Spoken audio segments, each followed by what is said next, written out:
The sun was a hammer over the plains, beating the land into a shimmering, dusty anvil. It baked the life from the sparse grass, turning it the color of old bones, and cracked the earth into a web of thirsty fissures. The wind offered no relief. It was a hot breath that carried the grit and the scent of distant, sun-scorched sage. It was a land that cared little for survival and nothing for comfort. A vast and indifferent expanse that swallowed sounds and secrets with equal ease. Out of this heat-warped emptiness, she came. She was less a person and more a frantic piece of the landscape given legs, a tumbleweed of torn calico and desperation. She didn't walk so much as stumble, her feet finding purchase on the parched ground more by memory than by sight. Her breath came in ragged, burning gasps, each one a struggle against the dust that coated her throat. The horizon behind her was empty, yet she ran as if the devil himself were lashing at her heels, her eyes wide with a terror that saw threats in every dancing heat devil and every rustle of a dry lizard in the brush. Ahead, a structure wavered in the air, a low-slung building of weathered wood that seemed to sag under the weight of the sky. The sign, its letters faded by 100 seasons of sun and dust, was barely legible: the Rusty Spur Saloon. It was not a place of welcome. It was a place of last resort, a hole in the wall where men went to forget the harshness of the land they worked. To the girl, it was the only door in 1,000 miles of wall. She didn't slow. She burst through the swinging bat-wing doors as if shot from a cannon, bringing the blinding glare of the afternoon in with her. For a moment, she was just a silhouette against the searing white light, a specter of dust and panic.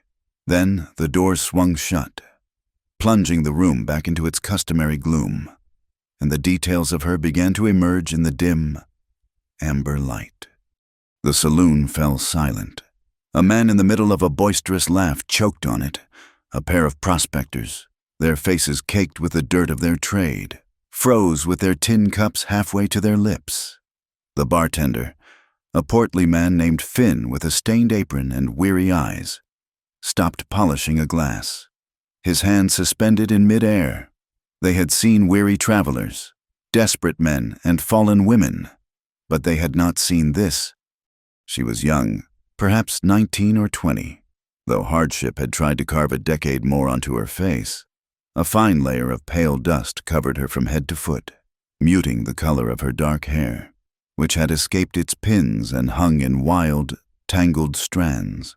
It powdered her eyelashes and settled in the creases of her chapped lips. Her dress, once a respectable blue, was torn at the hem and stained with the grime of a long and brutal journey. But it was her eyes that held the room captive. They were the color of a stormy sky, wide and darting, taking in everything at once. They weren't looking for help, not in the way a beggar looks for a coin. They were scanning, assessing, hunting for a place to disappear. Her gaze swept across the room, a frantic inventory of its occupants. She saw faces hardened by the sun, by loneliness, by the casual cruelty of a land that demanded everything and gave little back. She saw hands calloused from holding reins and pickaxes, resting near the worn leather of pistol holsters. There were men with narrowed, appraising eyes, their thoughts plain and unwelcome. A low murmur started to ripple through the room, the kind of sound a pack of coyotes might make before closing in. Her small frame trembled, not from cold, but from an exhaustion so deep it had reached her bones, and a fear so sharp it was a physical pain. Her eyes continued their desperate search, past the card players, past the loud braggart at the bar, and then they stopped. In a corner, set slightly apart from the others, a man sat alone. He was a tall man, even sitting down, with shoulders broad enough to block the light from the grimy window behind him. He wasn't drinking liquor like the others. A simple glass of water sat untouched before him. He was a study in stillness, a stark contrast to the nervous energy that now filled the room. His hat, a dark felt stained with sweat and dust, was pulled low, shadowing his face, but she could see the hard line of his jaw, the quiet set of his mouth. His clothes were practical and wore a denim shirt, tough trousers, and a long, heavy duster made of canvas. The kind a man wore when he spent more time under the open sky than under a roof. He hadn't moved when she entered. He didn't lean forward or whisper to a neighbor. He simply watched, his gaze steady and unreadable from beneath the brim of his hat. He looked less like a man and more like a feature of the landscape himself, as solid and unyielding as the mesas that dotted the plains. His name was Colt Weston, though she didn't know that. To her, he was just a rock in a churning river. A decision, born of pure instinct, made up her mind. She took a hesitant step forward, then another. The floorboards groaned under her light weight, each sound an explosion in the heavy silence. Every eye in the saloon followed her slow, deliberate path toward the corner table. She ignored them, her entire world narrowing to the quiet man who sat like a statue. She stopped beside his table. He didn't look up immediately, but she could feel his awareness of her, a palpable presence that was neither welcoming nor hostile. It was simply there. She had to swallow against the dust in her throat twice before any sound would come out. She had no money for food, no strength to bargain for a room. All she had was one last, desperate prayer of a request. She leaned in close, so no one else could hear, her voice a dry, ragged whisper, barely more than a breath of air. "Sir," he slowly raised his head. His eyes weren't cruel, nor were they kind. They were the color of slate, deep-set and clear, and they held the patient, watchful quality of a man who understood silence. They looked at her, truly saw her, the dust, the torn dress, the terror swimming in her gaze, and he said nothing. "May I sit here?" she whispered, her voice cracking. She didn't point to the empty chair across from him. Her gaze flickered down to the floor beside his chair, to the shadows pooled beneath the table. "Under your coat." It was a strange, nonsensical request, a plea that defied logic. Any other man would have laughed or recoiled, or asked what kind of trouble she was in. Any other man would have demanded a reason, an explanation for the madness of it. Colt Weston did none of those things. He held her gaze for a long moment, a silent conversation passing between them that had nothing to do with words.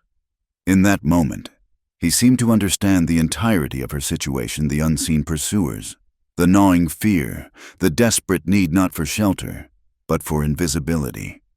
He saw a creature hunted to the edge of its endurance, looking for a burrow to crawl into.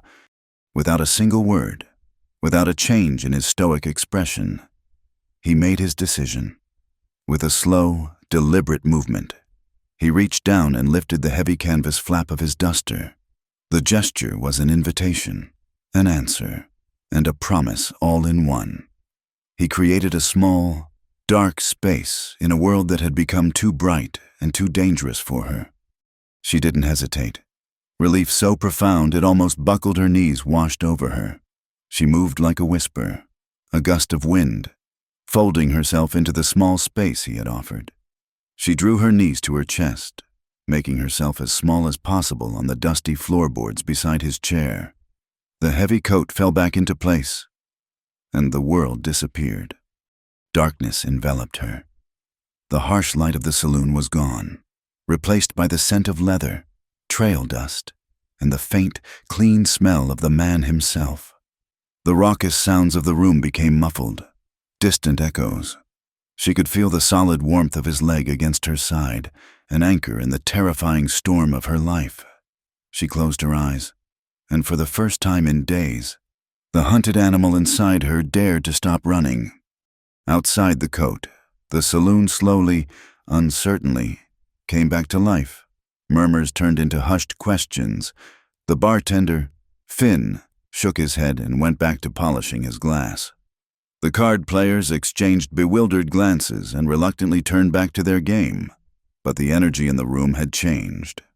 Colt Weston sat exactly as he had before, one hand resting on the table, the other on his knee.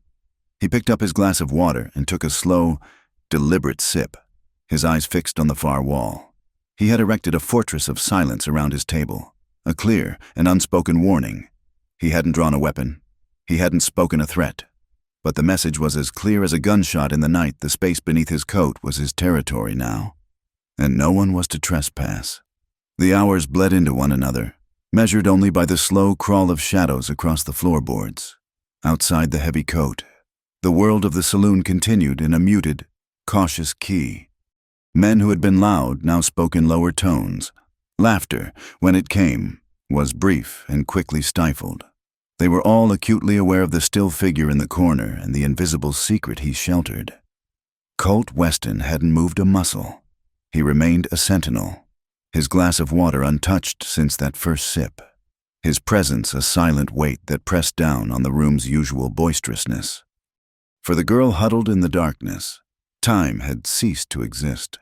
She drifted in a state between terror and a bone-deep weariness that was almost a kind of peace. The muffled sounds of the saloon were a distant dream.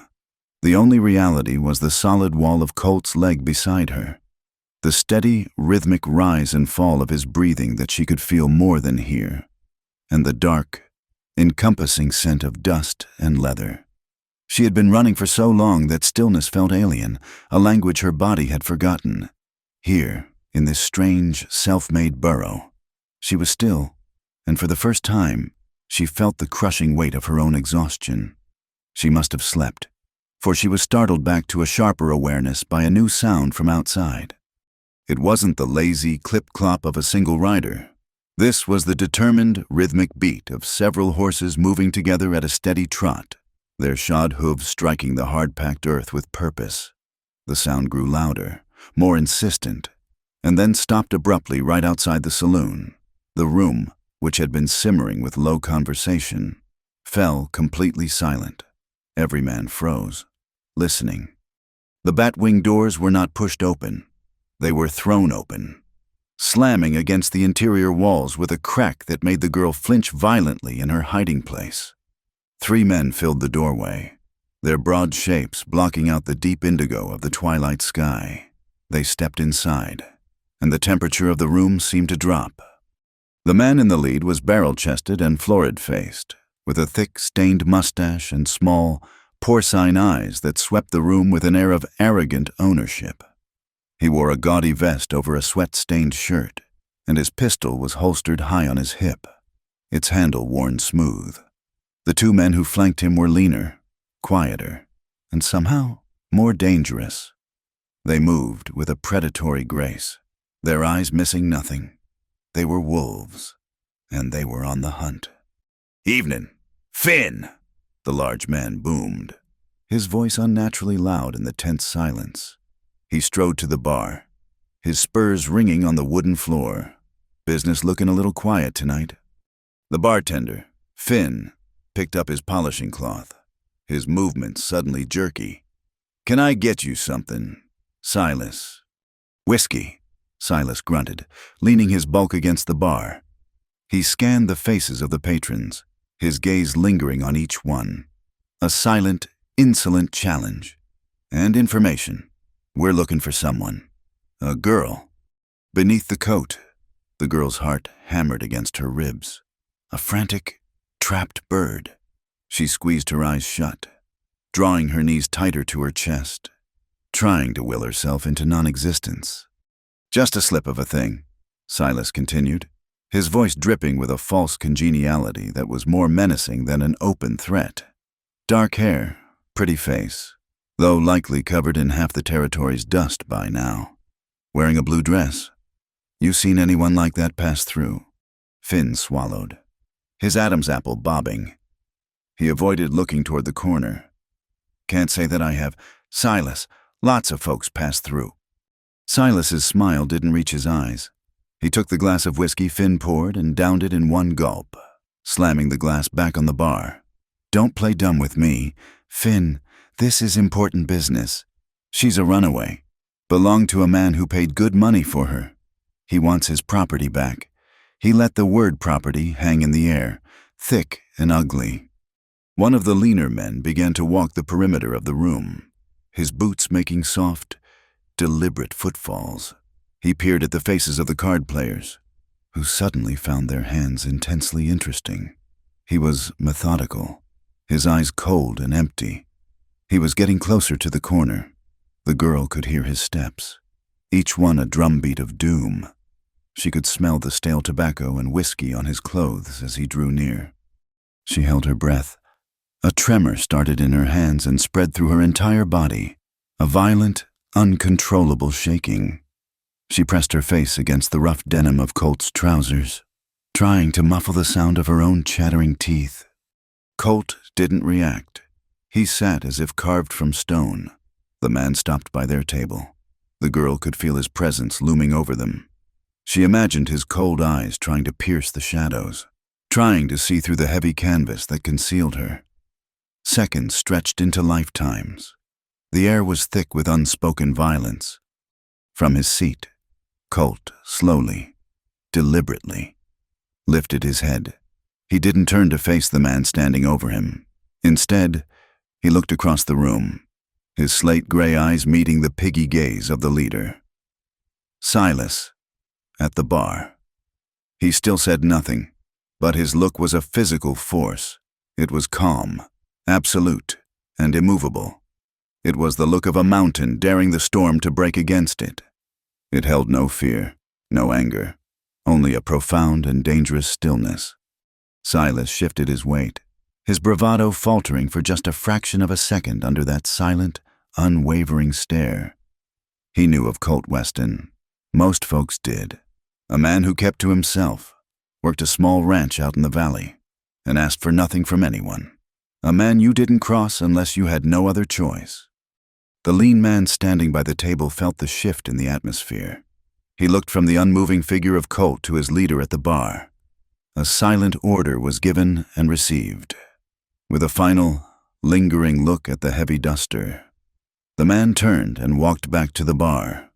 "She ain't here," Silas announced loudly, trying to reclaim his dominance over the room. "We'll check the livery. Spread out. Boys, knock on every door in this cursed town." She couldn't have gotten far. He threw a coin on the bar, and the three of them turned and strode out, leaving a wake of cold air and fear behind them. For a long time after they left, no one in the saloon moved. Then, slowly, a collective breath was released. The tension began to seep away, replaced by a nervous, whispering energy. But Colt Weston remained as he was, a silent guardian, until the last patron had shuffled out into the night and Finn had begun to shutter the windows. The moon was high and cold in the black sky when Colt finally moved. He shifted his weight, and the girl felt the movement as a signal. He reached down and lifted the edge of his coat. The dim yellow light of a single lantern stung her eyes. She was stiff, her limbs cramped and screaming with pins and needles. He offered a hand. It was large, calloused, and steady. She hesitated for only a second before taking it. His grip was firm and surprisingly gentle as he helped her to her feet. She swayed, her legs unsteady, and he kept his hand on her arm to keep her from falling. They stood in the empty saloon, the silence now of a different kind, not tense, but weary. Finn gave Colt a slow, respectful nod from behind the bar before disappearing into a back room, giving them their privacy. Colt gestured toward the back door with his head. He led her out into the cool night air. The heat of the day had vanished, leaving behind a crisp, clean chill that smelled of dust and dry grass. A sturdy-looking buckskin horse was tied to a rail, patiently waiting. He moved with an economy of motion, untying the reins, checking the cinch on the saddle. He didn't speak, and she didn't know what to say. Thank you felt laughably inadequate for what he had done. He mounted the horse in one fluid motion, then looked down at her. He reached down his hand again. She placed her dusty boot in the stirrup and allowed him to pull her up, seating her in front of him on the saddle. It was a close fit. Her back was pressed against his chest, and she could feel the steady, reassuring beat of his heart. He wrapped one arm loosely around her waist to hold her steady, his touch impersonal but secure. He nudged the horse forward, and they moved away from the town, two shadows merging into one under the vast, star-dusted canopy of the night sky. The only sounds were the soft thud of the horse's hooves on the dirt trail and the gentle creak of saddle leather. The town and its fleeting danger fell away behind them. They rode into a wide, moon-washed valley, flanked by the dark, sleeping shapes of low hills.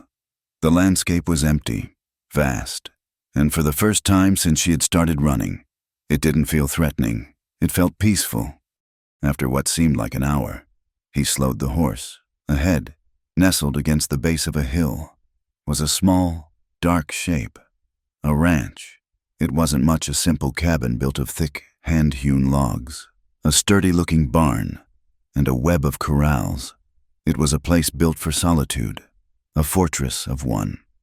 He dismounted and then gently helped her down. Her legs felt weak, and she stumbled, but he caught her easily. He led the horse toward the barn, and she simply stood where he left her, a small, lost figure in the immense, quiet landscape. She watched his silhouette move in the darkness, efficient and capable. When he returned, he walked past her to the cabin door, pushing it open. He stepped inside and struck a match. A moment later, a warm, golden glow spilled from the doorway. He turned and looked at her, still standing out in the yard. It was a silent invitation to enter. She took a hesitant step, then another, and crossed the threshold. The inside of the cabin was sparse and impeccably clean. A simple cot was pushed against one wall. A stone fireplace dominated another. A rough-hewn table and 2 chairs sat in the center of the single room. Everything was functional, stripped of any ornament, the home of a man who needed little. It felt safe. He gestured to one of the chairs. She sat, her hands clasped tightly in her lap. He moved to the fireplace, adding a few small logs to the embers and coaxing them back to a low, crackling life. He did all this without speaking, his silence a comfortable blanket rather than a tense void. He had saved her, sheltered her, brought her to his home, and asked for nothing. Not her name, not her story, not a single word of explanation. The weight of his unquestioning kindness was overwhelming. She felt like an intruder, a stray dog he had taken in out of some deep, unreadable pity. The silence stretched, filled only by the crackle of the fire. She had to break it.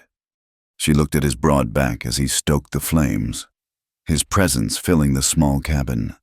Her voice, when it came, was barely a whisper, fragile and laced with the dust of her journey and the exhaustion of her soul. I hope I'm not a bother to you." He stopped what he was doing. For a long moment, he remained perfectly still, his back to her. Then, slowly, he turned his head, looking at her over his shoulder. The firelight cast flickering shadows across the hard planes of his face, making his expression difficult to read.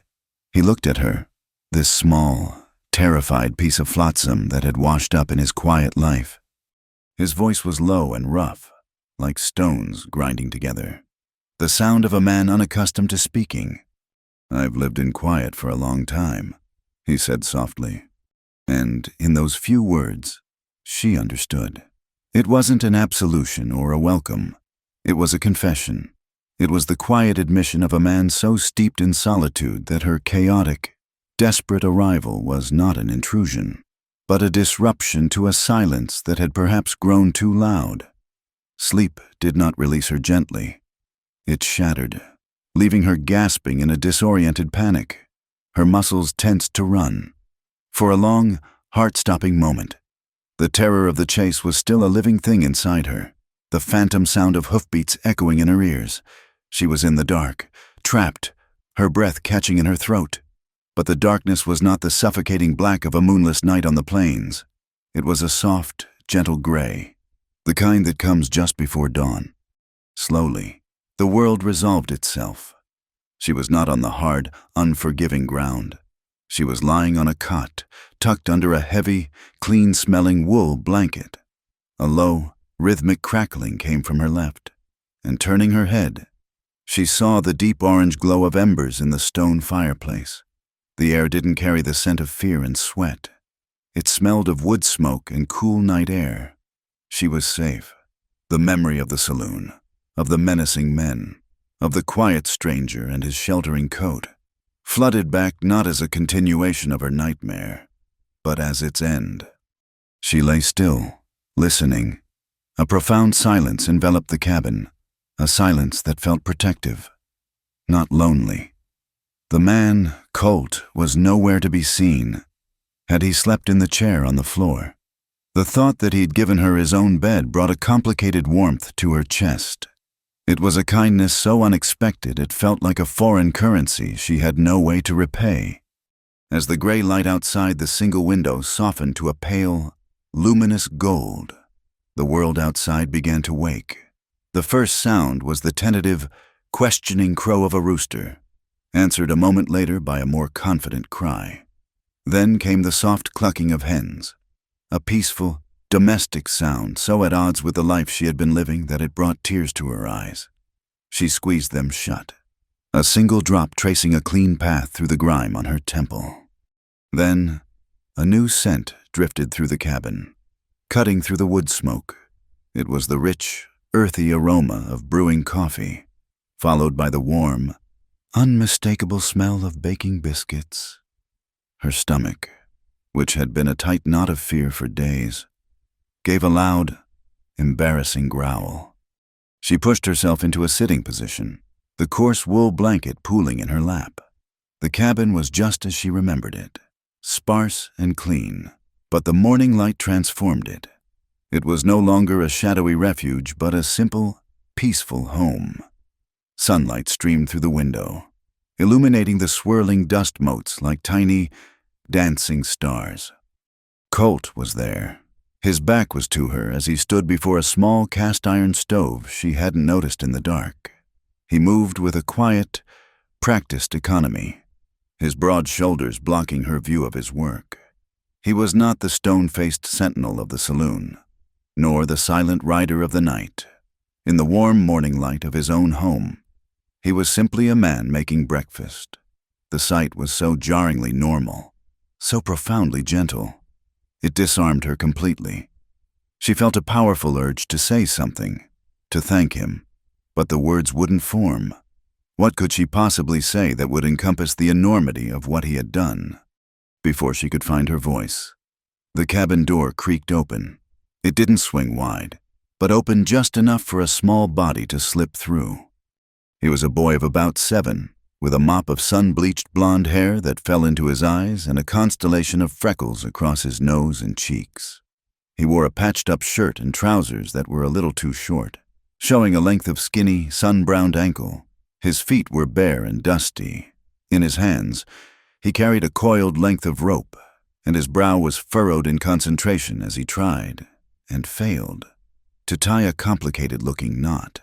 He was so absorbed in his task that he didn't see her at first. He walked toward the center of the room, his bare feet making no sound on the floorboards. "Colt, I can't get this Honda right," he said, his voice clear and high. "It keeps slipping." Colt turned from the stove.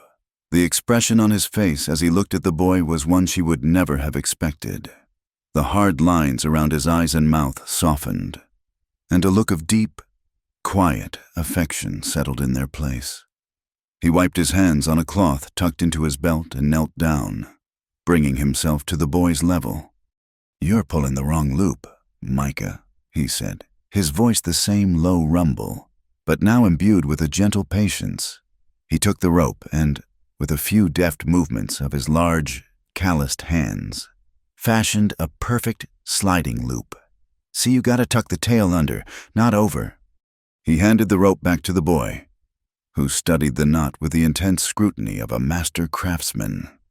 It was only then, as he looked up to thank Colt, that his eyes fell upon her, sitting silently on the cot. The boy froze, his blue eyes, clear and direct, widened in surprise. He looked from her to Colt and back again, his mind clearly working to piece together this new, unexpected element in his morning routine. There was no fear in his gaze, only a boundless, childish curiosity.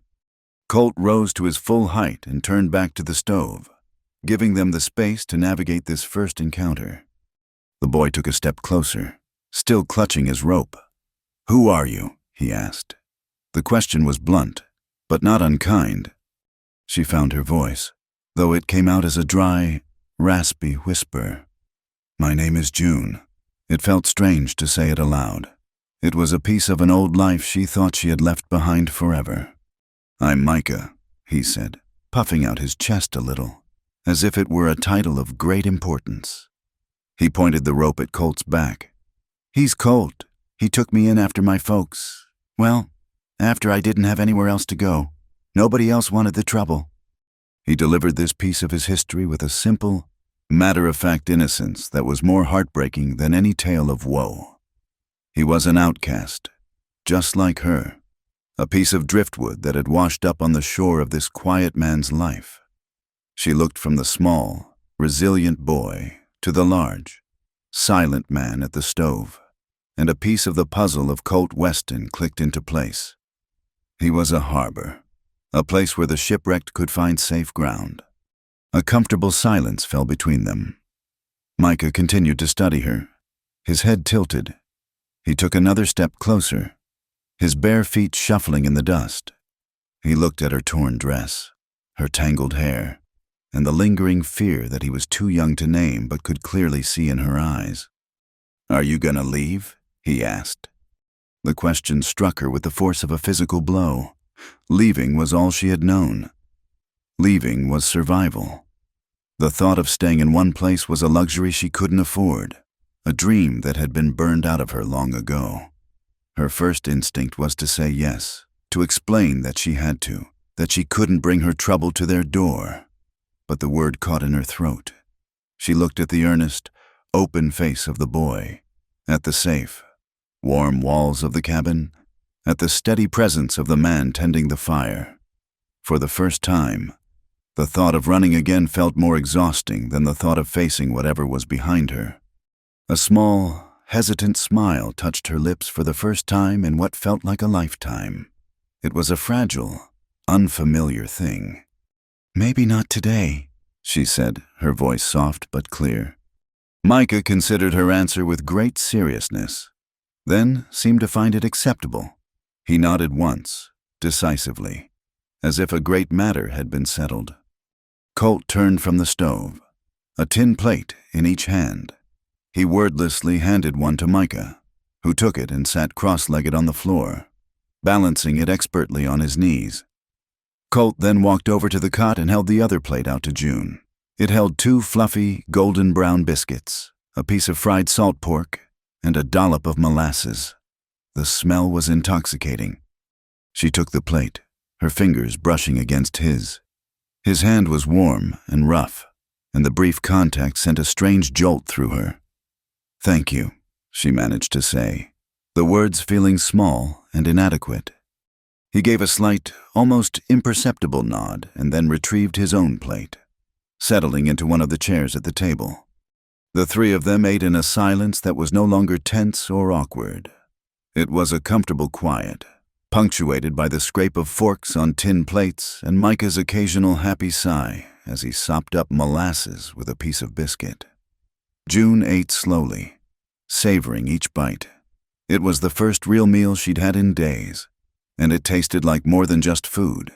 It tasted like safety. It tasted like a reprieve. She watched the two of them from under her lashes. The bond between the man and the boy was evident in the small, unspoken ways they interacted. Micah would look up at Colt from time to time, a silent question in his eyes, and Colt would respond with a slight nod or a subtle shake of his head. They were a family, a small, unconventional unit of two that had been forged out of loss and necessity. And now, she was here, a stranger at their table, a third, dissonant note in their quiet song.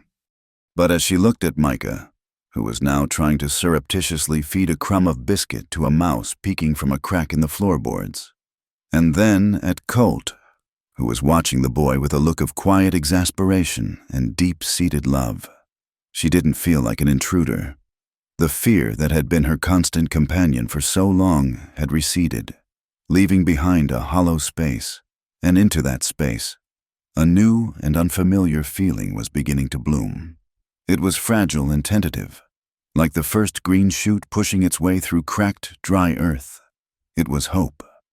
"Maybe not today," she had said, and as the sun climbed higher in the sky, flooding the small cabin with the promise of a new and peaceful day, she realized she meant it, for the first time in a very long time. She wasn't thinking about tomorrow's escape. She was simply living in the quiet miracle of today. The first day bled into the second, and the quiet of the valley began to feel less like the silence of an empty room and more like a gentle, breathing presence. June woke on the cot not with a jolt of fear, but with a slow, languid awareness. The morning ritual was the same: the rooster's call, the smell of coffee and wood smoke, and the quiet movements of Colt and Micah preparing for the day. She was a guest, an unexpected piece of driftwood in their steady current, and the feeling of uselessness began to prick at her. She had taken their food, their safety, their bed. She had nothing to offer in return. That morning, after the simple breakfast of oats and coffee, Colt and Micah went outside. Colt headed for the corral with a bridle in his hand, his long strides eating up the ground. Micah, clutching his precious rope, went to a sturdy post and began to practice his loops, his small face a mask of concentration. June was left alone in the cabin, a silent spectator to a life that was not her own. The stillness felt accusing. She looked at her hands, soft and idle in her lap. They were hands that knew work, but for weeks, they had only known how to grip each other in fear. She stood and looked around the small, tidy space. The blankets on the cot where she had slept were rumpled, with methodical, almost reverent movements. She pulled them taut, smoothing out every wrinkle and folding the top edge over with precision. It was a small act, but it was a start. It was an attempt to impose order on a tiny corner of a world that had been nothing but chaos. Her eyes fell upon the hearth. A small, handmade broom made of bound twigs leaned against the stone. Outside, the wooden porch that ran the length of the cabin was covered in a fine layer of dust, tracked in from the yard. Without a second thought, she picked up the broom and stepped outside into the bright, clean morning air. The rhythmic scrape of the broom against the wooden planks was a deeply satisfying sound. With each sweep, she pushed back the dust of the plains, creating a clean, dark arc of wood. It was mindless work that allowed her thoughts to settle. From the corner of her eye, she could see Colt in the corral, working with a young, half-wild Mustang. He moved with a quiet confidence, his voice a low, calming murmur as he gentled the nervous animal. He never looked her way, his entire focus on the horse, and yet she felt his awareness of her, a silent, peripheral knowledge of her presence and her task. He was a man who saw everything, even when he wasn't looking. When she finished the porch, she didn't know what to do next. As she stood hesitating, a flurry of activity erupted near the barn. The chickens, a motley flock of browns and reds and speckled whites, were scratching and clucking, their heads bobbing as they searched for scraps. Micah, having abandoned his rope, was scattering a scoop of grain for them from a bucket. He saw her watching and gave her a wide, sunny smile. The next morning, June rose before Micah. She found the bucket of chicken feed in the barn and took it upon herself to scatter their breakfast. The birds, initially wary of her, soon came to accept her as the source of their morning meal, rushing and clucking around her feet in a chaotic, feathered dance. It made her smile, a real, unforced smile that reached her eyes. And so, a new life began, not with a decision or a conversation, but with a series of small, unspoken actions. The days fell into a gentle, rhythmic pattern, dictated by the sun and the simple needs of the ranch. Her world, which had been a terrifyingly vast and open plain, shrank to the comforting confines of the cabin, the barn, and the corrals. She learned the landscape of this small life, the loose board on the second step of the porch, the way the well bucket groaned when it was heavy with water, the particular squawk of the hen who laid the brownest eggs. She took on the quiet, indoor tasks as her own. She washed the tin plates and cups after each meal, mended a tear in Micah's shirt with thread she found in a small wooden box, and learned to bake a passable biscuit on the cast-iron stove, though hers never came out as light as Colt's. No one asked her to do these things. There were no instructions given, no expectations set.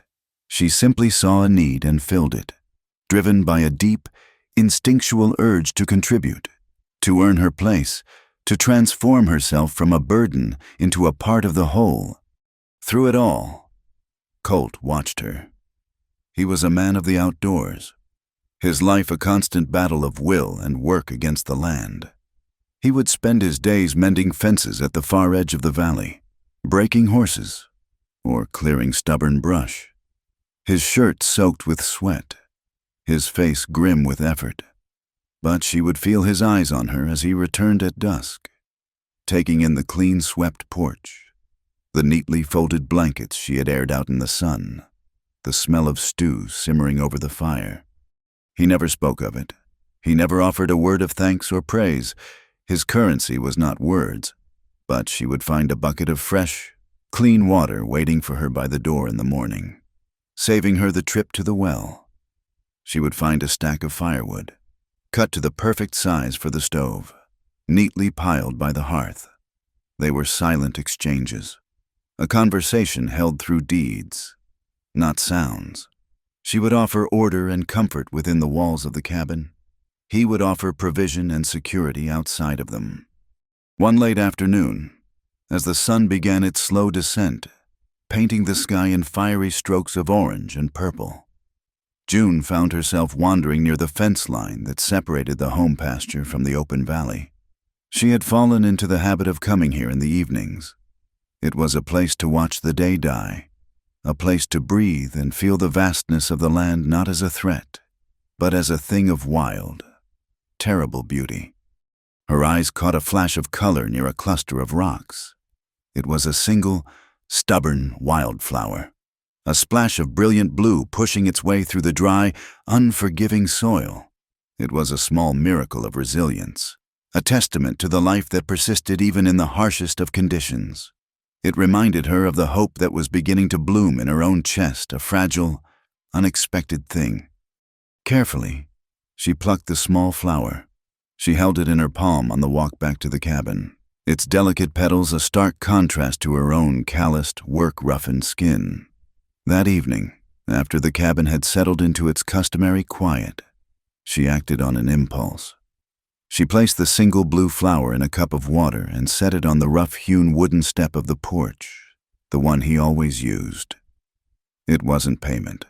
It wasn't even thanks. It was just a small offering of beauty, a quiet acknowledgement of the life she had been given here. She went to bed that night with a knot of anxiety in her stomach, wondering if he would see it, and what he would think of such a frivolous, impractical gesture. The next morning, the flower was gone. Her heart sank a little. He had probably seen it as clutter, a piece of useless sentimentality, and tossed it aside without a second thought. She chided herself for her foolishness and resolved to stick to more practical tasks. The day passed as the others had. She fed the chickens, kneaded dough for the evening's bread, and helped Micah patch a hole in his favorite blanket. Colt was gone all day, riding out to check on a water source in the hills. When evening approached, June found herself drawn back to her spot by the fence line, drawn by the familiar comfort of watching the sunset. But as she approached, she saw that something was different, waiting for her. Placed exactly where she always sat on the hard top rail of the fence was a chair. It wasn't a new chair. It was an old, sturdy one from the corner of the barn, its wood silvered with age. But he had sanded down the rough spots until it was smooth to the touch, and on the seat he had placed a cushion he had made from a clean grain sack, stuffed with soft hay until it was thick and comfortable. She stopped in her tracks, her breath catching in her throat. He hadn't said thank you for the flower. He hadn't mentioned it at all. He had simply answered her small gesture of beauty with a profound gesture of comfort and care. He had noticed where she sat. He had noticed her nightly ritual, And he had taken the time from his endless, back-breaking work to create this small comfort just for her. The message was as clear as if he had shouted it across the valley. I see you. I know you are here. This is your place, too. She ran a hand over the smooth, sanded wood of the chair's back, then pressed her fingers into the soft, hay-filled cushion. She sank into it, her body relaxing into its unexpected comfort. She looked out over the valley as the last rays of sunlight set the clouds ablaze. The world was vast and wild, and her future was as uncertain as ever. But in that moment, sitting on the chair he had made for her, she felt a powerful, unshakable sense of belonging. She was no longer just a refugee hiding from the world. She was home. The chair by the fence became her sanctuary. Every evening, as the sun softened and bled its colors across the horizon, she would sit there, the hay-stuffed cushion a small but profound comfort. It was more than a chair. It was an anchor. It was the first piece of this world that was truly, undeniably hers. A gift born not of words, but of observation and quiet understanding. This unspoken language became the foundation of their days, a silent dialogue built of small gestures and thoughtful deeds. Weeks turned into a month. The fierce heat of summer settled over the valley, baking the land and bleaching the grasses to a pale gold. June's life, once a frantic, chaotic scramble for survival, now had a rhythm as steady and predictable as the rising and setting of the sun. The ranch was no longer just a refuge. It was a home she was actively helping to create. She had started a small vegetable garden near the cabin, coaxing stubborn life from the dry soil. The neat rows of beans and squash were a testament to her patience, a patch of orderly green in the wild, untamed landscape. One sweltering afternoon, she was in the barn, seeking refuge from the oppressive sun. The air inside was thick with the sweet, dusty scent of hay and the earthy smell of leather and horse. She was mending a split seam in one of the grain sacks, her needle moving in a steady, practiced rhythm. Her work finished. She went to the small tack room where Colt kept his tools and supplies, looking for a place to store the mended sack. And then she saw it, hanging from a nail, set carefully apart from the bridles and harnesses, was a small, folded square of cloth. It was a simple man's handkerchief, worn and faded, but clean. She recognized her own clumsy, uneven stitches along one edge, where she had repaired a tear in it weeks ago. She had mended it for him after he'd come in from the fields with a cut on his hand, wrapping the cloth around the wound. She had assumed he had used it, worn it out, and discarded it as any man would. She had never expected to see it again. Yet here it was, not stuffed in a pocket, not used as a rag, but hanging with a sort of deliberate care, as if it were a thing of value. In the masculine, utilitarian world of the barn, amidst the tools of his hard labor, it was a small, soft island of her own making. He had saved it. He had kept this small piece of her work, this token of her care, and given it a place of honor in his most private space. She reached out and lightly touched the rough fabric, her stitches a bumpy line under her fingertips. A wave of emotion so powerful it made her dizzy washed over her. In all her life, no one had ever valued a small, simple thing she had done with such quiet reverence. Her gesture had been practical. His response was deeply personal. A lump formed in her throat, and she had to back out of the tack room into the dim light of the main barn, her heart beating a fast, unsteady rhythm against her ribs. He was a man who wasted nothing, least of all a gesture of kindness. This discovery opened her eyes to 100 other small things. She began to notice the subtle ways he anticipated her needs, the silent conversation that had been happening all along. Her vegetable garden required constant watering under the punishing summer sun. The journey to the well and back with 2 heavy buckets was an arduous, back-straining task she performed twice a day. One morning, she woke to find a series of wooden troughs, expertly crafted and fitted together, running from the well pump all the way to the edge of her garden plot.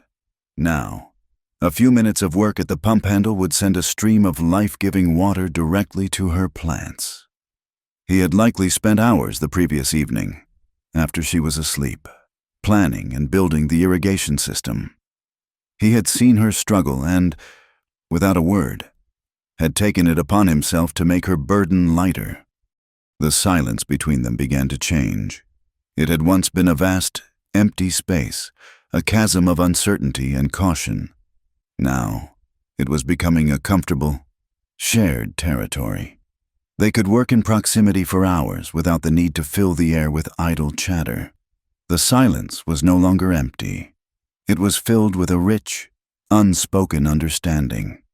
She might be on her knees in the garden, thinning the squash blossoms, the sun hot on her back, while he sat on the porch steps nearby, meticulously sharpening the blade of an axe, the rhythmic scrape of stone against steel a soothing, industrious sound. He would not look at her, and she would not look at him.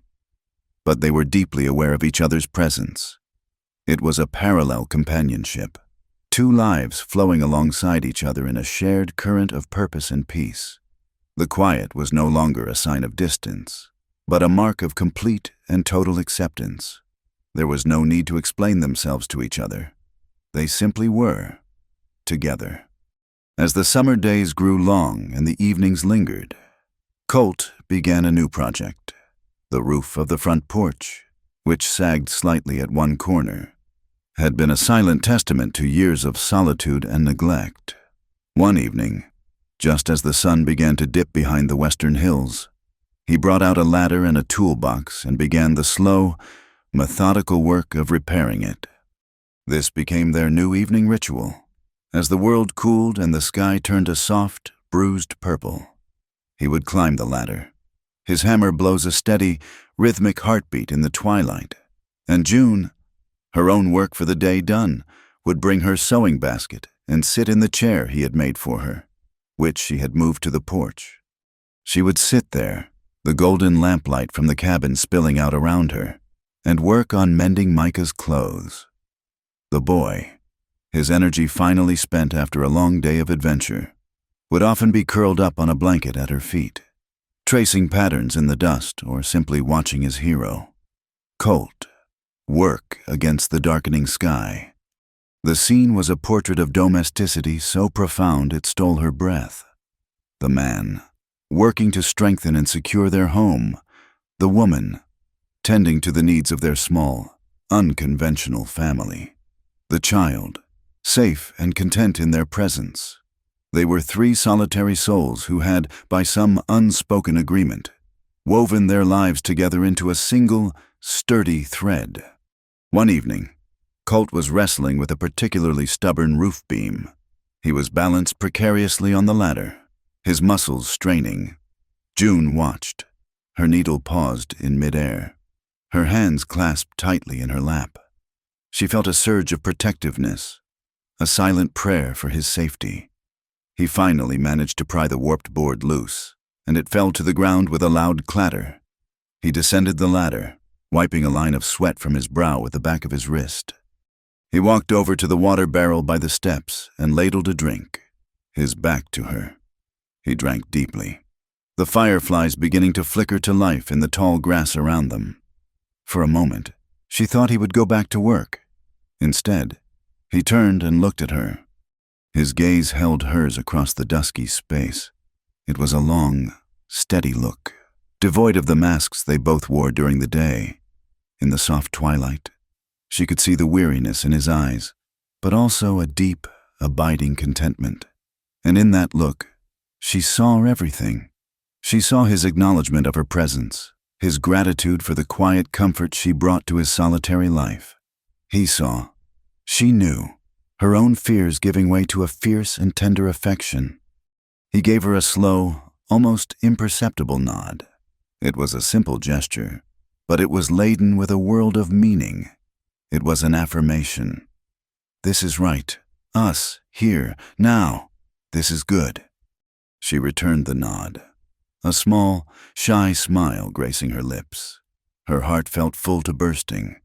The love that was growing between them wasn't a thing of grand declarations or passionate whispers in the dark. It was a quiet, sturdy structure they were building together, day by day, gesture by gesture.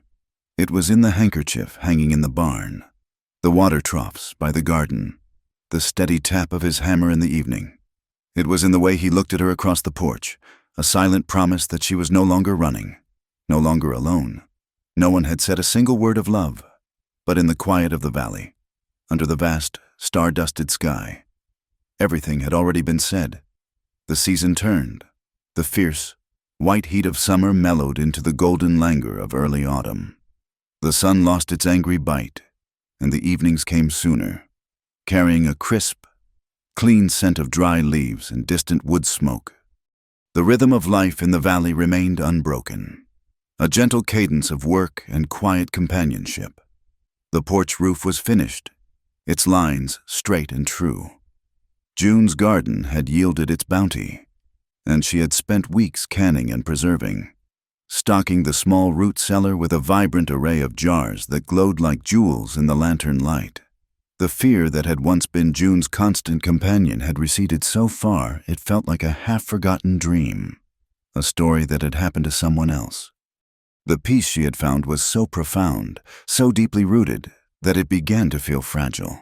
It was a beautiful, delicate structure built on a foundation of secrets. She had been given a new life, but she had never been honest about the old one.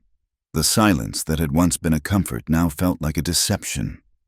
Colt and Micah had accepted her without question, and with every passing day of their quiet kindness, the weight of her unspoken past grew heavier. She was living a borrowed life, and she knew, with a certainty that chilled her to the bone, that borrowed time always runs out. The moment came on an evening like any other. The three of them were on the porch, wrapped in the cool embrace of the twilight. Micah was asleep on his blanket, exhausted from a day spent trying to teach a calf to wear a halter. Colt was oiling a piece of leather harness, his hands moving with their usual slow, deliberate grace. June was darning a sock, but her needle had been still for many minutes, her gaze lost in the deep purple shadows that were gathering in the valley. Colt must have sensed the change in her, the sudden tension in her stillness. He finished his work and set the harness aside, but he didn't speak. He simply waited, his patient silence an invitation. It was his stillness that finally gave her the courage. "My name isn't my own," she began, her voice so low it was nearly lost in the chirping of the crickets. "Not really. My father's name was Miller. I was June Miller." Colt didn't look at her, his gaze fixed on the distant hills, but she knew he was listening to every word. "He wasn't a bad man," she continued, the words tasting like ash in her mouth. "Just broken. The land broke him. A long drought, a bad winter. He owed money to a man with a hard reputation who had bought up land and debts all over the county." She paused, taking a shaky breath. This was the part she had never spoken aloud to anyone. The debt was large, more than my father could ever hope to repay with coin. So he offered a different kind of payment. He offered me... The air on the porch grew cold. Colt's hands, which had been resting on his knees, slowly curled into fists. "The man's name is Silas Crane," she whispered, and a tremor ran through her. "He was not a kind person. He saw everything and everyone as property, something to be owned, to be used. The day I was to be handed over, I heard him talking. He wasn't just settling a debt, he was acquiring an asset. My father had signed a paper, a contract of marriage, but it was a bill of sale. I was to be his wife, but in his eyes, I was no different from a new horse or a parcel of land." She stared down at her hands, at the needle and thread, the simple tools of her new life. "I couldn't do it. That night, I took the few dollars my mother had hidden away and I ran. I've been running ever since. That was his man in the saloon that day. They've been hunting me, not like a runaway bride, but like a thief. In his mind, I stole myself from him." The story was finished. The ugly secret was out. lying between them in the gathering dark. The silence that followed was different from any they had shared before. It was heavy, brittle, and terrifying. She searched Colt's shadowed face for a sign of something: pity, disgust, regret for ever letting her into his life. But his expression was unreadable, carved from stone. She had gambled everything on this confession, and she thought she had lost. He would tell her to leave in the morning. She had brought a storm to his quiet harbor, and he would have every right to send her away before it broke. The tears she had held back for so long began to well in her eyes. He didn't speak. For a long, agonizing minute, he just sat there. Then, he rose to his feet in one fluid motion. He gently scooped the sleeping Micah into his powerful arms, blanket and all, and carried him inside to his small bed. June remained frozen in her chair, a cold dread seeping into her bones. Colt re-emerged from the cabin a moment later. He walked past her without a word and stepped off the porch into the yard. He didn't go toward the corrals or the barn. He went to the woodpile with a sharp, ringing sound. He pulled his axe from the large chopping block where it was embedded. June's heart leaped into her throat, but he didn't move toward the trail. He walked to the main gate of the ranch, the one leading out to the wider valley. In the faint starlight, she watched him work. He took a heavy wooden beam and, with a few powerful blows from the back of the axe, drove it deep into the ground, bracing the gate shut from the inside. It was a simple, brutal act of fortification. Then he began his rounds. His movements were no longer the calm, easy motions of a man at peace with his world. They were deliberate, precise, and imbued with a grim purpose. He went to the cabin first. June flinched as she heard the solid, resonant thump of the heavy wooden bar sliding into its iron brackets across the inside of the door. Then came the scrape and click of the shutters on the single window being bolted from within. The warm, inviting light from the cabin was snuffed out, leaving the porch in near total darkness. The home they had shared was now a fortress. He moved to the barn, his lantern a small, dancing point of light in the immense dark. She heard the great barn doors groan as he swung them shut, followed by the heavy, definitive sound of the crossbar being dropped into place. More sounds followed: the jingle of a chain, the click of a padlock on the tack room door. He was sealing them in, sealing the world out. Every sound was a nail being hammered into the coffin of the peaceful life they had built. Her past had found her, and it was going to destroy everything. She sat huddled in her chair, the darning forgotten in her lap, listening to the methodical sounds of her safe world being locked down. He was preparing for a siege. He was preparing for Silas Crane. After what felt like an eternity, the lantern light appeared again, moving from the barn toward the cabin, but it stopped before reaching the porch.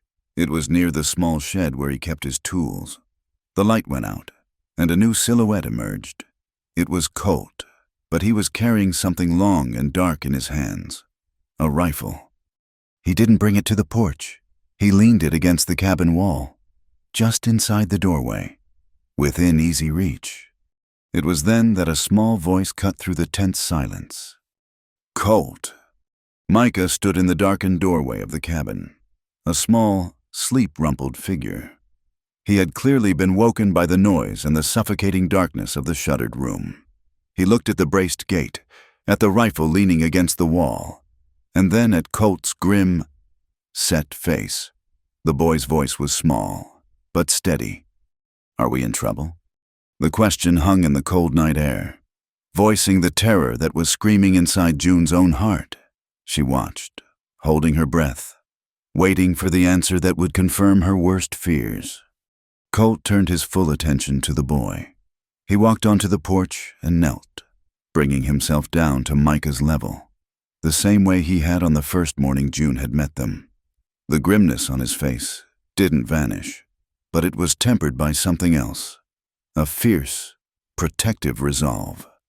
He placed a large, steadying hand on the boy's small shoulder. He looked directly into Micah's eyes, his voice low and certain, a bedrock of calm in a sea of fear. Not if we stand our ground. The words were for Micah, but they found their mark in June's soul. It was not an accusation. It was not a lament. It was a declaration. He had heard her story, weighed the danger, and chosen his side. He had chosen their side. He had used the word we. In that moment, the fear didn't vanish, but it changed.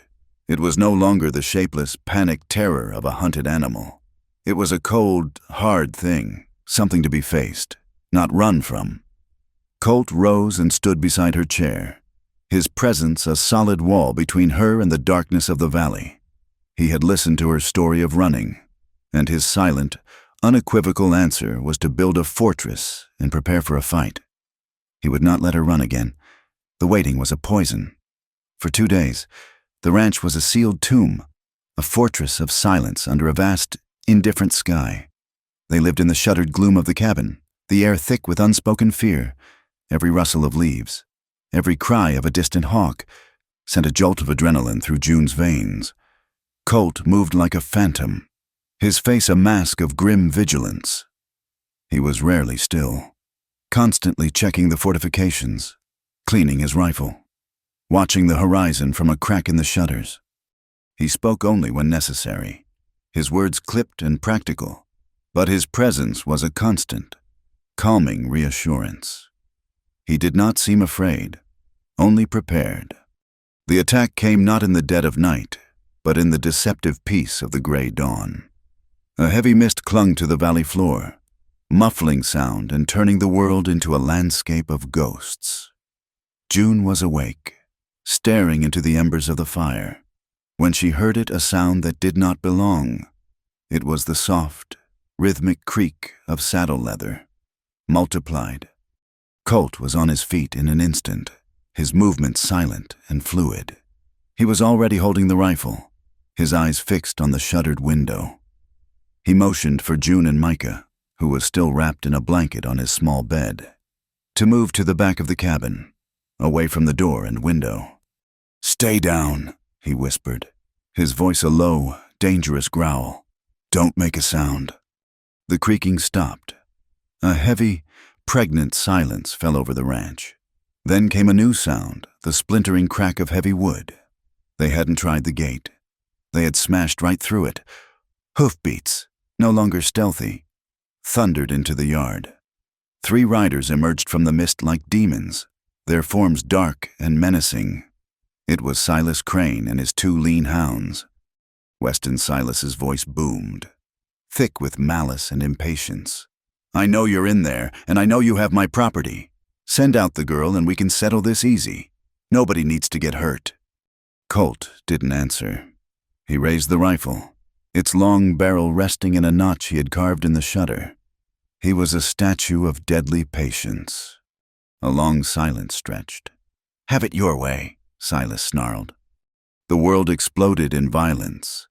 A gunshot rang out, and a slug tore through the heavy wooden door, embedding itself in the far wall with a vicious thwack. Micah let out a small, terrified cry, and June pulled him tighter against her, shielding his body with her own. Colt returned fire. His shot was not wild. It was aimed.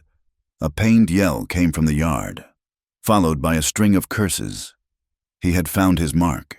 He worked the lever of the rifle, ejecting the spent shell and chambering a new one with practiced efficiency. "They'll come for the door," he said, his voice level, betraying no emotion. "It's the only way in." He was right. Heavy, running footsteps pounded across the yard. A massive shape slammed against the door, making the entire cabin shudder. The heavy bar Colt had set held firm. Another slam, and another. The wood groaned, but did not yield. From the window, Colt fired again. Another cry, this one cut short. He was fighting with a cold, brutal economy, making every shot count. But he was 1 man against 3. A new sound started, a frantic, desperate scrabbling at the side of the cabin. One of them was trying to pry the shutters off the window. Colt moved from the door to the window, using the butt of his rifle to smash the knuckles of the man outside. A howl of pain, and the scrabbling stopped. But it had been a diversion. While Colt was at the window, a massive impact struck the door, greater than any before. It was a heavy log, used as a battering ram. The door hinges screamed in protest. The crossbar bowed. Another impact, and with a sound of splintering, tortured wood, the door burst inward, ripped from one of its hinges. The first man through was one of the lean hounds, a pistol in his hand. Colt was already moving, swinging the heavy rifle like a club. The stock connected with the man's head with a sickening crunch, and he went down in a heap. But the second man was right behind him, and this time it was Silas. He was a bull of a man, his face purple with rage. He didn't bother with a gun, he simply charged, his bulk filling the doorway. He crashed into Colt, and the two men went down in a tangle of limbs, the rifle skittering across the floor. They wrestled on the floorboards, a grunting, savage battle of pure strength. Colt was powerful, but Silas was heavier, a man fueled by pure, brutish rage. He landed a heavy fist on Colt's jaw, and Colt's head snapped back, hitting the floor with a hard thud. June watched in frozen horror. This couldn't be happening. Colt was a mountain, an immovable force, but the mountain was crumbling. The third man, the one with the injured hand from the window, scrambled in through the broken doorway. He saw the two men locked in their struggle and, with a cruel grin, he drew his pistol and brought the heavy barrel down hard on the back of Colt's head. Colt's body went limp. He slumped to the floor, unconscious, a dark trickle of blood beginning to mat his hair. Silas shoved Colt's inert form aside and climbed to his feet, his chest heaving.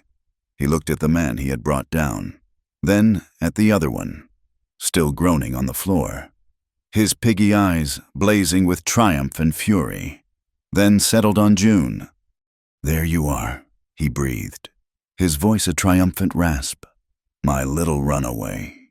Did you really think this dirt scratcher could protect you from me, everything you run from? You just bring more trouble too." He took a step toward her, and in that moment, something inside June broke. The fear was still there, a cold, sickening river in her veins. But something else rose up to meet it, a white-hot, protective rage. Her eyes darted around the room, past the menacing figure of Silas, past the groaning man on the floor, and landed on the rifle. It lay just a few feet away, near Colt's still form. She moved before she could think. She scrambled across the floor, her hands closing around the cool, smooth wood and the cold, hard steel of the rifle. It was impossibly heavy, unwieldy in her trembling hands. She fumbled with it, trying to lift it, to point it. Silas laughed, a short, ugly bark. "You gonna shoot me? Girl, you don't even know which end the bullet comes out of." He took another step, but then his eyes fell on Micah, who was huddled behind June, his small face white with terror. A slow, cruel smile spread across Silas's face. He had found a better weapon. "No," he said softly. "I don't think you will." He lunged, not for June, but for the boy. He was surprisingly fast. He grabbed Micah by the arm and hauled him to his feet, pulling the boy in front of him like a shield. Micah cried out, a thin, terrified wail. "Now!" Silas snarled, his foul breath washing over them, his arm a steel band around Micah's small chest. "You put that gun down. You put it down right now, or I swear I'll snap this little whelp's neck." The world narrowed to a single, horrifying point. The man, the boy, and the impossible choice. June's arms shook so violently she could barely hold the rifle steady. The long barrel wavered, pointing at the floor, then at the ceiling. Tears of helpless rage and terror streamed down her face. She couldn't shoot. She would hit Micah. She was trapped. Her one act of defiance had led to this, the ultimate nightmare. She had failed. She had failed the boy. She had failed the man who lay bleeding on the floor for her. I said, "Put it down!" Silas roared, giving Micah a cruel shake. June's resolve crumbled. A sob escaped her lips. She began to lower the heavy rifle. And then the world exploded again. It was not the sharp crack of a pistol or a rifle. It was a deafening, concussive boom that shook the very foundations of the log cabin. The front of Silas's chest erupted in a spray of red, and his eyes went wide with shocked disbelief. His grip on Micah loosened, and he staggered backward, a look of stupid surprise on his face. He stumbled, crashed into the table, and then collapsed to the floor in a heap, silent and still. June stared, uncomprehending, the rifle slipping from her nerveless fingers. A new figure stood in the shattered doorway, framed against the misty morning light. He was an old man, gaunt and stooped, with a wild mane of white hair and a beard stained with tobacco juice. His face was a roadmap of wrinkles, but his eyes were sharp and clear. In his gnarled hands, he held a double-barreled shotgun, its twin muzzles still smoking. The third man, the one with the injured hand, had been staggering to his feet. He saw the old man with the shotgun, and his eyes went wide. He made a desperate grab for his own pistol. The old man didn't hesitate. The second barrel of the shotgun roared, and the man was thrown backward as if struck by an invisible fist, landing half in and half out of the doorway. Silence descended, thick and absolute, broken only by the ringing in June's ears and the soft, terrified whimpers of Micah. The air was acrid with the smell of gunpowder and blood. The old man stepped over the body in the doorway and into the cabin. He looked at the scene of carnage, his expression grim. He worked the action on the shotgun, ejecting the 2 spent shells, which fell to the floor with a metallic clink. He looked at June, huddled on the floor, and at the terrified boy. "June," he asked, his voice a gravelly rasp. "You June?" She could only nod, unable to find her voice. He looked down at Colt's still form, and, for the first time, a flicker of deep emotion crossed his weathered face. He knelt, his old knees cracking, and gently felt for a pulse in Colt's neck. "Name's Jacob," the old man said, not looking up from his task. "Live over the ridge. Noticed there was no smoke from Colt's chimney for 2 days. Figured I'd best come check on the boy." He looked up at June, his eyes holding a lifetime of hard-won wisdom. "Looks like I got here just in time." He felt the pulse again and gave a short, relieved grunt. "He's alive. Head's bleeding something fierce, but he's alive." The words finally broke through June's shock. "He's alive." The battle was over. The smoke was clearing. And in the bloody, splintered wreckage of the log cabin, a new fight, a different kind of fight, was just beginning. The world returned not as a single, coherent whole, but in jagged, disjointed fragments. The first was the smell, the coppery tang of blood, and the sharp, acrid bite of gunpowder, a scent that clung to the air and coated the back of her throat. The second was the silence, a ringing, profound emptiness where the chaos of violence had been. And the third was the old man, Jacob, his weathered face a mask of grim resolve as he knelt beside Colt's still form. "He's tough, but a head wound's a fickle thing," Jacob said, his voice a low, gravelly rumble that seemed to anchor the spinning room. "We need to get him onto the cot, and we need to clean this place up. Can't heal a man in a slaughterhouse." The practical, unsentimental words were a splash of cold water, shocking June out of her paralysis. The terror receded, replaced by a singular, all-consuming purpose. Colt was alive. Everything else was just a task to be done. "Micah," she said, her own voice sounding strange and distant. She turned to the boy, who was still huddled in the corner, his small body trembling. "Go to the barn. Find the cleanest horse blankets you can. Bring them here. Do you understand?" The boy looked at her, his eyes wide and dark with a horror no child should ever witness. But he saw the new steel in her gaze, the command in her voice. He nodded, a quick, jerky motion, and scrambled out of the shattered doorway. Glad to have a task, a reason to move, a reason to not look at the still, bloody forms on the floor. Together, she and Jacob managed to move Colt. He was a dead weight, his powerful body limp and unresponsive. Getting him onto the narrow cot was a clumsy, desperate struggle. June's hands were slick with his blood, and with every groan and shift, a wave of nausea and terror washed over her, but she pushed it down, locking it away in a cold, dark place inside her. There would be time for fear later. Now, there was only work. Jacob dealt with the grim reality of the aftermath. He was methodical, his movements economical, a man who had seen the ugly side of life too many times to be shocked by it. He dragged the bodies of Silas Crane and his men out into the yard, handling the task with a somber efficiency that was both chilling and merciful. June didn't watch. She couldn't. Her world had shrunk to the size of the cot and the man who lay upon it. She fetched water from the well, her arms aching with the strain. She tore strips from her own petticoat, the last remnant of her old life, and gently, meticulously, began to clean the wound on the back of Colt's head. The gash was deep, the blood still oozing, matting his dark hair. Her touch was as light as a butterfly's wing. With every gentle wipe, she whispered his name, a desperate, broken mantra. "Colt, stay with me. Colt, please." Micah returned with the blankets, his face pale. He wordlessly handed them to her and then curled up on the floor in the farthest corner, as far from Colt's still form as he could get, and watched her with wide, silent eyes. The day was a blur of grim, necessary tasks. Jacob mended the door as best he could, nailing boards over the splintered wood, restoring a fragile sense of security. June scrubbed the bloodstains from the floorboards, her knuckles raw, her body aching with an exhaustion that went deeper than muscle and bone. She was erasing the violence, scrubbing away the violation of their home, fighting to reclaim the sanctuary he had given her.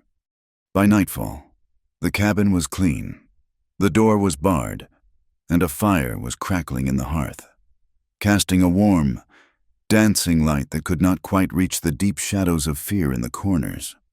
Jacob had brought a pouch of dried herbs from his own cabin. "Willow bark for the fever, if it comes," he said, placing it on the table, "and yarrow to keep the wound from fouling. Keep him warm. Try to get some water into him if you can."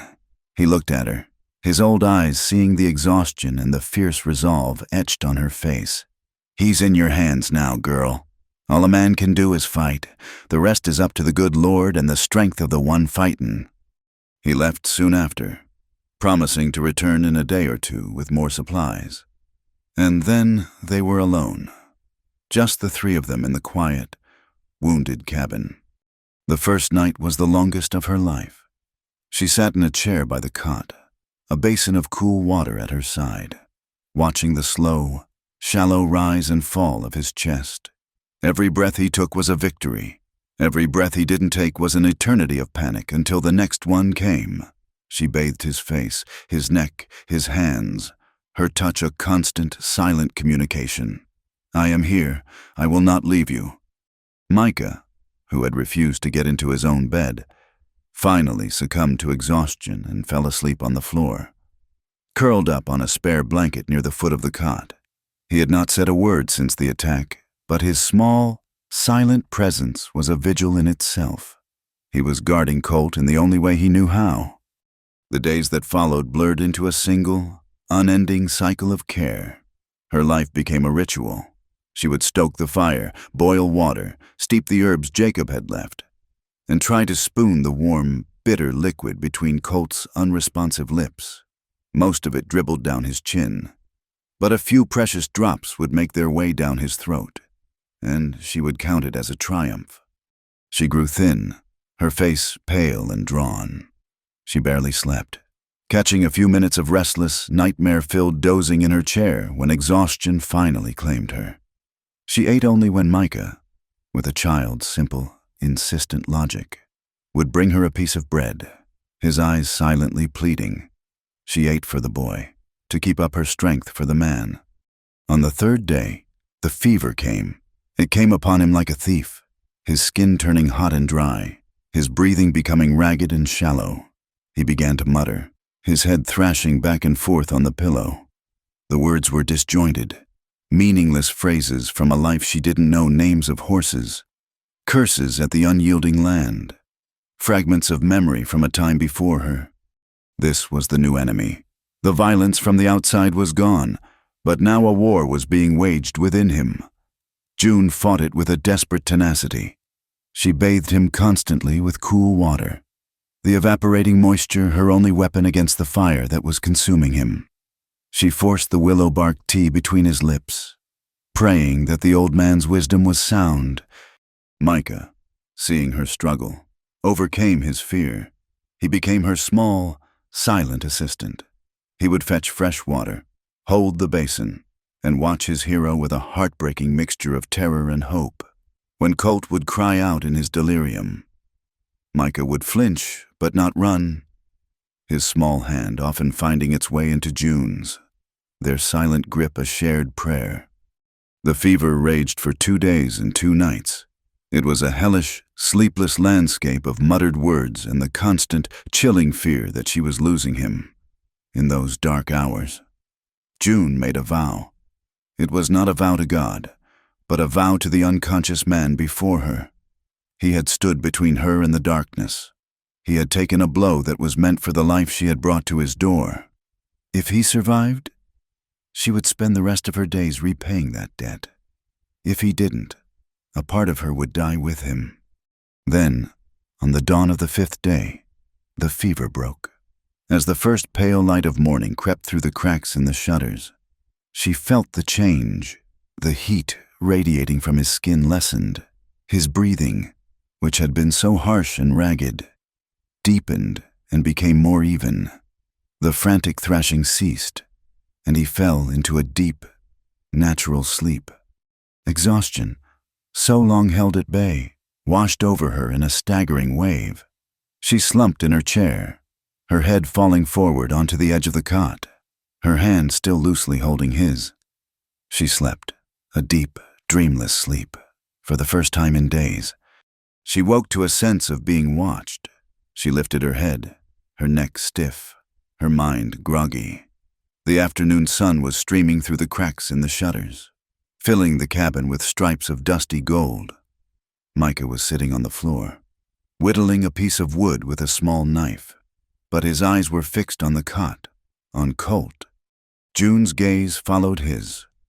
Colt's eyes were open. They were no longer glazed with fever, but clear, though clouded with confusion. They were fixed on her. Her heart stopped, then started again with a painful, joyous lurch. She couldn't speak. She could only stare, drinking in the sight of his awareness. He looked at her disheveled hair, at the dark circles under her eyes, at the way she was slumped in the chair beside him. His gaze moved slowly around the repaired cabin, then to Micah, who had gone very still. Finally, his eyes returned to her. His lips moved, but at first, no sound came out. He swallowed, a painful, difficult motion. He tried again. His voice was a dry, raspy whisper, barely audible, a ghost of its usual deep rumble. Still here. The question was a universe of meaning. It wasn't about her physical presence in the room. It was about everything. After the blood, after the violence, after seeing me brought so low, you didn't run, you stayed. A single tear escaped her eye and traced a path down her cheek. It was followed by another, and another, but she was smiling. A wide, trembling, watery smile of pure, unadulterated relief.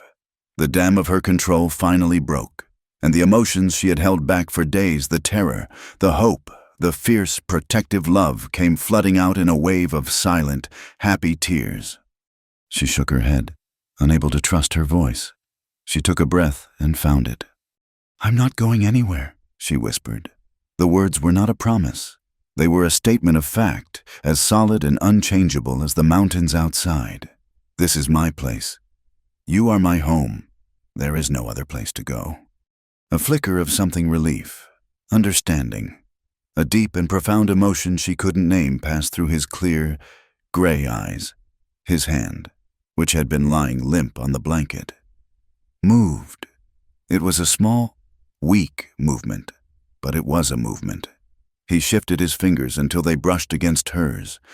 Slowly, with what seemed like a monumental effort, he closed his hand around hers. His grip was weak, a shadow of its usual strength. But it was there. It was a silent answer, a confirmation, a vow given in return. They stayed like that for a long time, their hands clasped in the quiet, sun-dusted cabin. No promises were needed. No grand declarations had to be made. There was only the simple, powerful truth of the moment, the warmth of his hand in hers, the steady beat of two hearts, and the unwavering loyalty of two broken souls who had finally, against all odds, found their ground and stood upon it, together. The silence that followed the storm was not an empty one. It was a rich, fertile quiet, the kind that comes after a long-awaited rain, where the air feels clean and the world is poised for new growth. Healing, like the turning of a season, was a slow and quiet process, measured not in days, but in small, incremental victories. The first victory was Colt sitting up on his own, his face pale and beaded with sweat from the effort, but his eyes clear and resolute.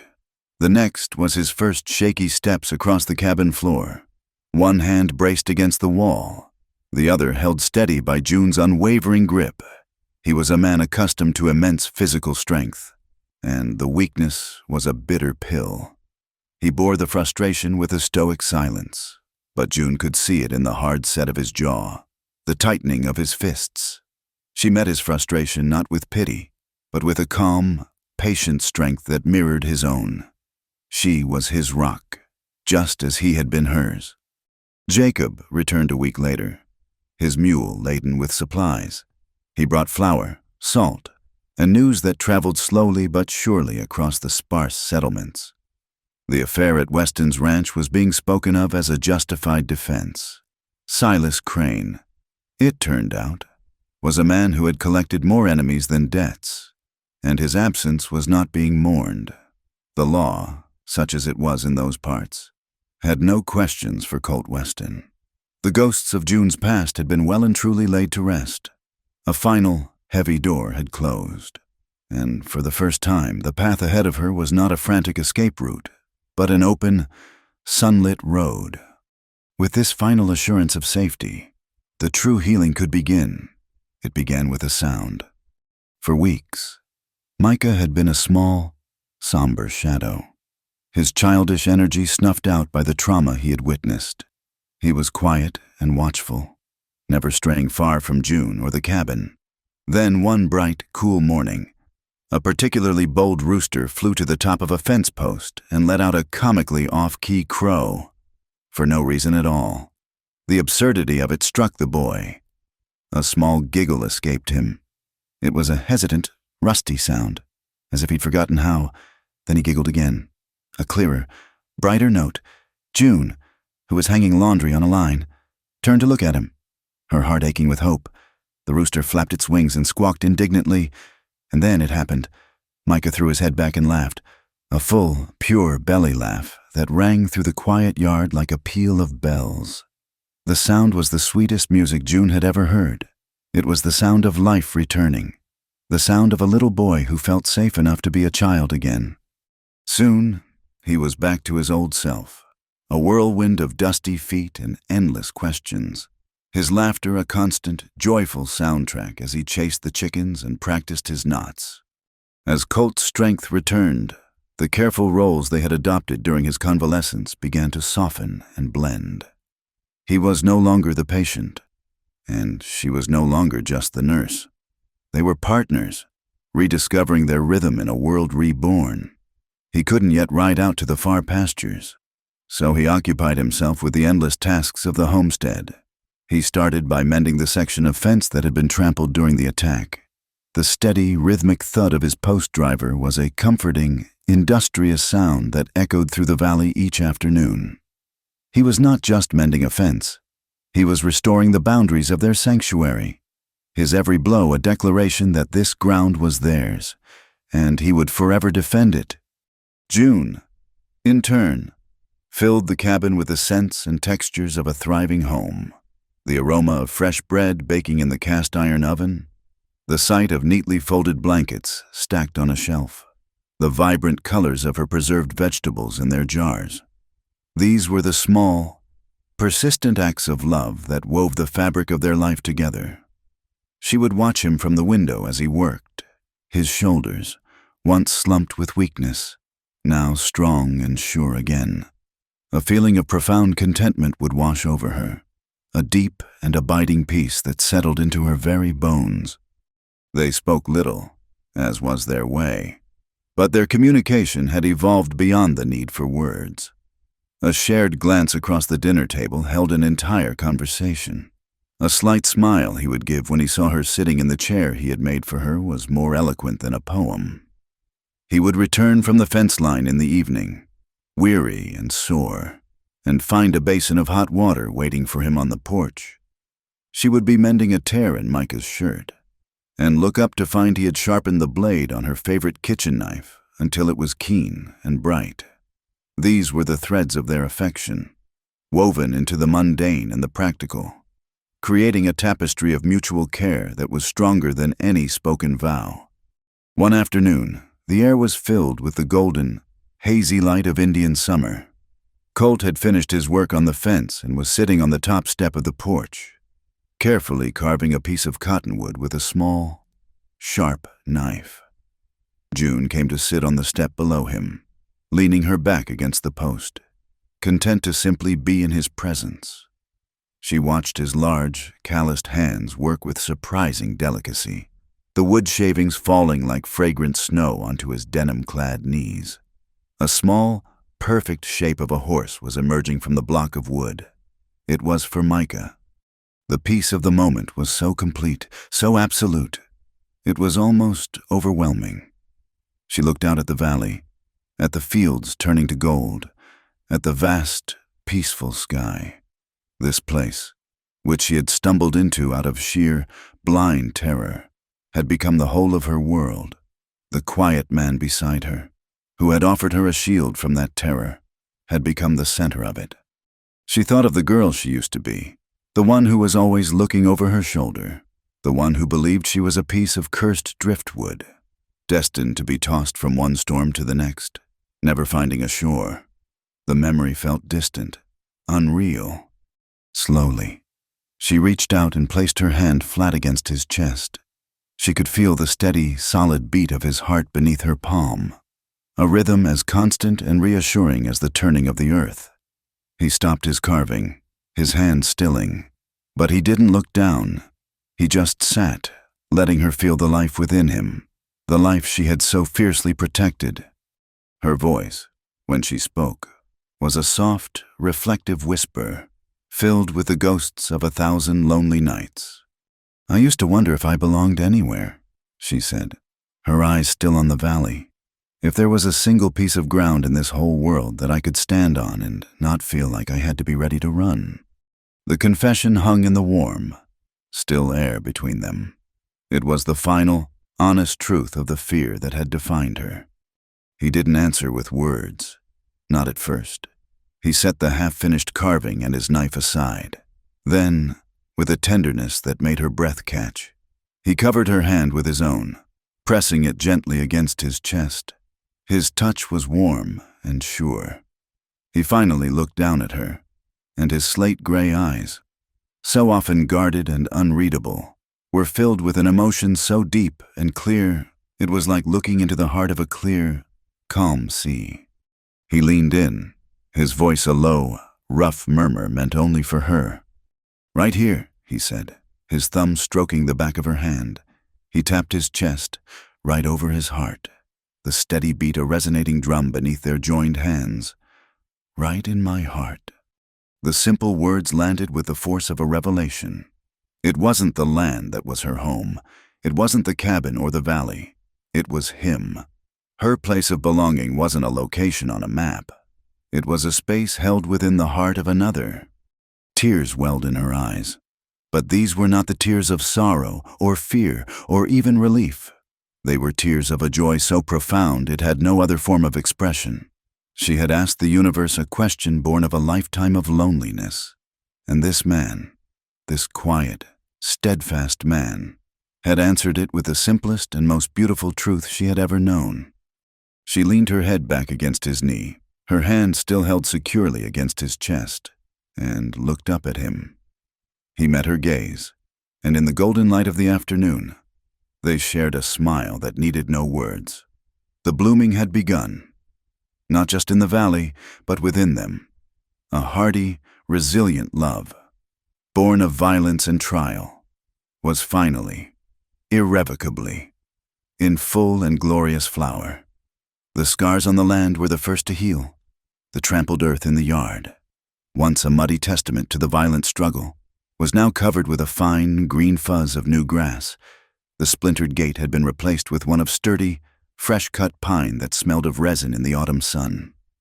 The cabin door, though still bearing the deep gouges of the attack like old war wounds, was solid on its new iron hinges. The ranch, like its inhabitants, had been broken and then remade, stronger in the places that had been breached. Life settled into a rhythm not just of survival, but of quiet joy.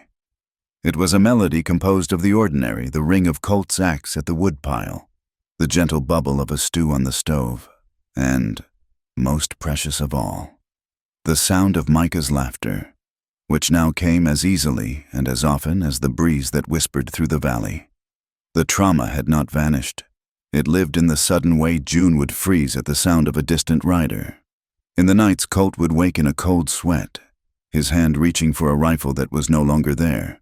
But these moments were fleeting shadows chased away by the steady, reassuring light of their shared days. They had fallen into a partnership so natural it felt as if it had existed for a lifetime. He was the silent, steady force that worked the land, his strength a shield against the harshness of the world. She was the quiet, nurturing heart of the home, her care a balm that soothed the rough edges of their lives. But the lines were not so clearly drawn. She learned to mend a fence with him, her smaller hands surprisingly deft with the wire. He learned to knead bread alongside her, his large, clumsy fingers gradually becoming more skilled under her patient guidance. They were two halves of a whole, each stronger for the presence of the other. One late afternoon, as the autumn sun cast long, golden shadows across the valley, Colt put down the harness he was mending.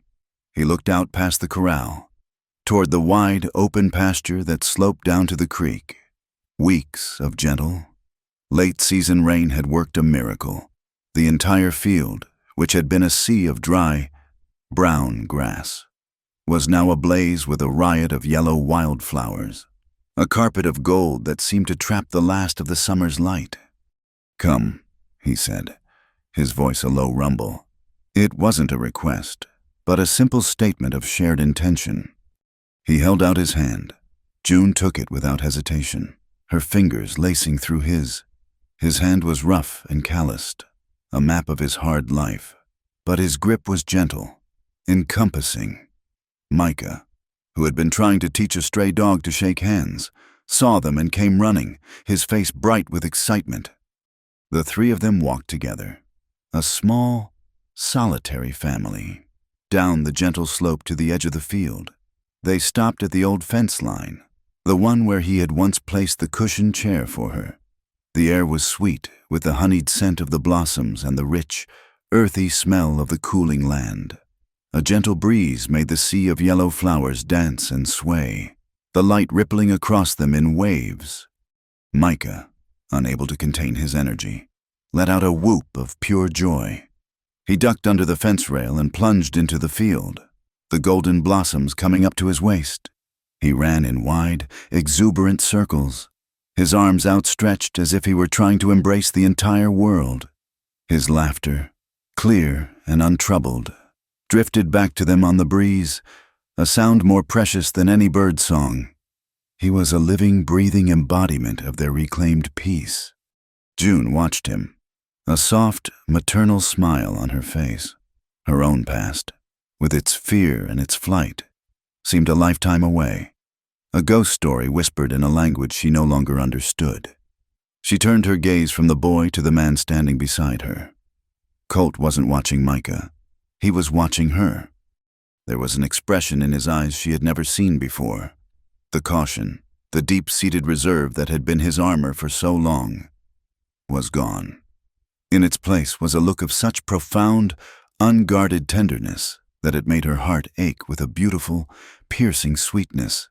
He was looking at her as if she were the sunrise, as if she were the first drop of rain after a long and terrible drought. She leaned into him, a slow, natural movement. She rested her head against his shoulder, her body fitting against his as if it were the place she had been made for all along. This was different from the times she had hidden behind him, seeking his protection. This was not the act of a frightened woman seeking a shield. This was the gesture of a partner, an equal, standing beside him to share a moment of perfect, unadorned peace. She was not sheltering from the world. She was sharing in its beauty, with him. He responded by wrapping his arm around her shoulders, pulling her even closer, until they were a single silhouette against the vast, golden landscape. His other hand came up to cover hers where it rested on the top rail of the fence. They stood in comfortable silence, their shared gaze on the laughing boy and the endless sea of flowers. The silence wasn't empty. It was full of everything they had been through, everything they had become. It held the memory of the dusty saloon, the terror of the attack, the long nights of the fever, and the quiet joy of the healing. It held the unspoken promise of all the sunrises and sunsets yet to come. She looked up at the sky. It was a vast, boundless expanse of the purest, softest blue, stretching out to an infinite horizon. It was no longer a terrifying, empty space to run under, but a beautiful, open canopy, full of promise. The world no longer felt like a cage she had to escape, but a home she had finally, truly entered. A quiet thought bloomed in her heart, as natural and as beautiful as the wildflowers in the field. This is it. This is where I belong. Her place of belonging wasn't the sturdy log cabin. It wasn't the fertile, protected valley. It was not a place defined by walls or fences. It was a place defined by a presence. She belonged here, in this moment, leaning against the steady strength of this quiet, good man. Her home was the space she occupied beside him. It was the unconditional acceptance in his eyes, the unwavering loyalty in his heart. She had spent her life running, searching for a roof to shelter her, when all along, her soul had been searching for another soul to stand with, shoulder to shoulder, against the wind. He must have felt the shift in her, the final, peaceful settling of her spirit. He squeezed her shoulder gently. He didn't need to speak the words. She heard them anyway.